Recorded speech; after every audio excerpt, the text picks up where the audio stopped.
Hello, and welcome back. This is the fourth installment in a series of videos about the history of Japanese woodblock prints and the collection of Japanese works on paper at the Honolulu Museum of Art.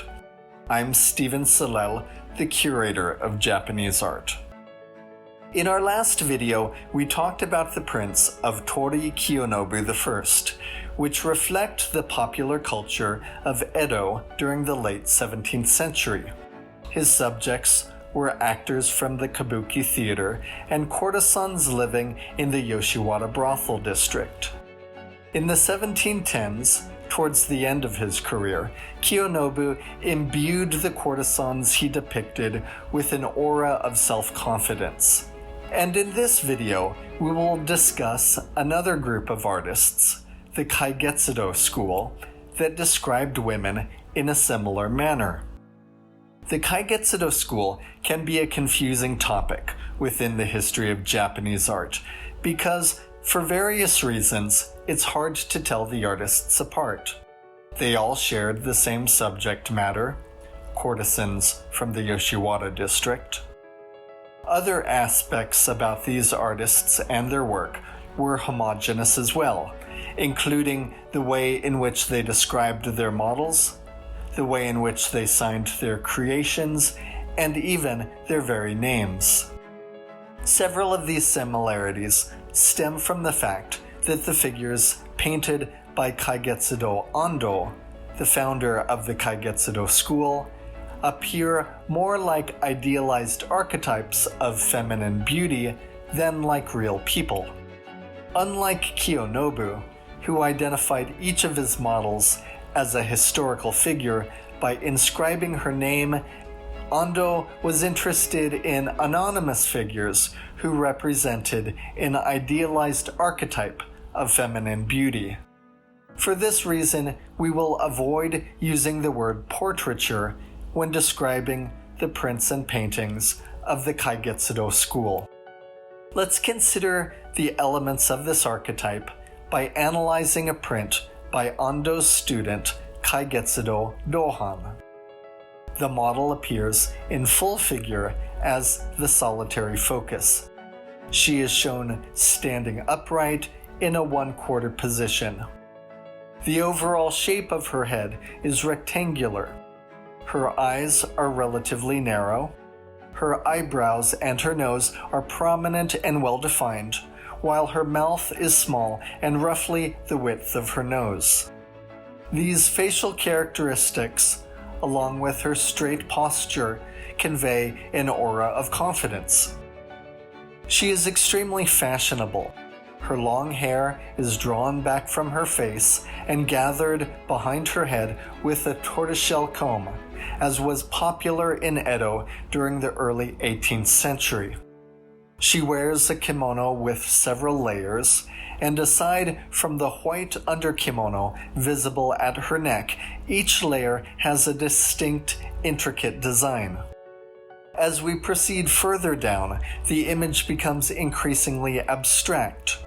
Her loosely fitting kimono seems to assume a form of its own and offers no indication of the anatomical structure of the body it covers. The use of variegated line work and large areas of black are reminiscent of the lyrical style of Hishikawa Moronobu, a predecessor of the Kaigetsudō school whose work we discussed in our second video. At the very bottom of the image, just as the design of the kimono verges upon non-representational abstraction, the toes of one of the courtesan's feet peek out from beneath the garment, grounding us once again in the physical world.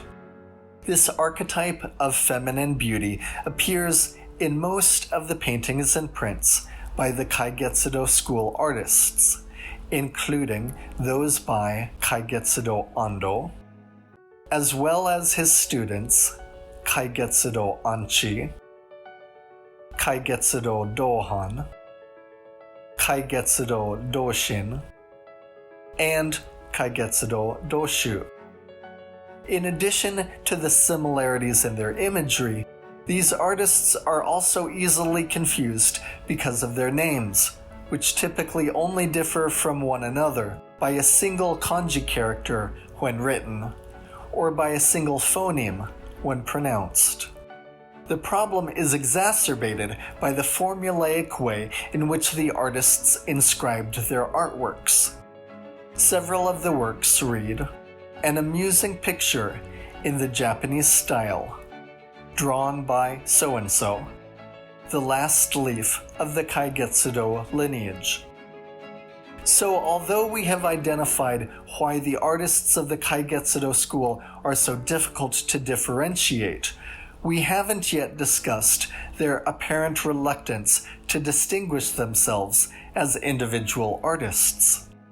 In early modern Japan, social harmony among workers was crucial to the success of many major industries, including not only rice production, but even the publication of woodblock prints and woodblock printed books.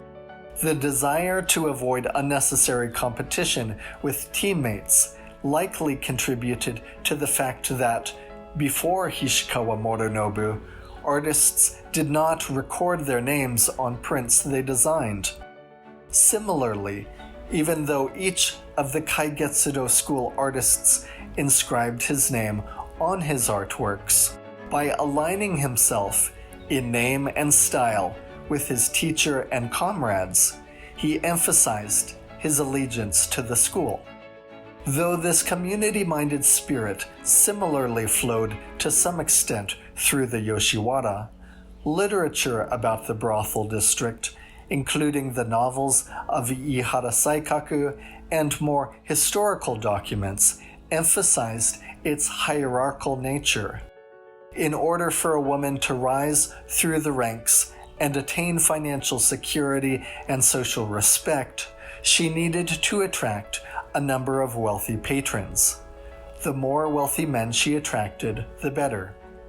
Because the Kaigetsudō artists were more interested in describing an archetype of female beauty than individual people, the Taiyu, who were the highest-ranking courtesans in the Yoshiwara, became the basis for this archetype. And the image of a Taiyu is what we find in the Kaigetsudō artists' monochromatic prints, in their prints with color applied by hand,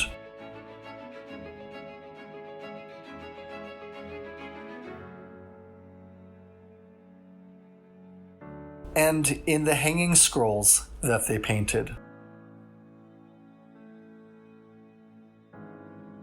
Our next video will feature Nishikawa Sukenobu, an artist who offers a more complete picture of women's social roles in early 18th century Japan.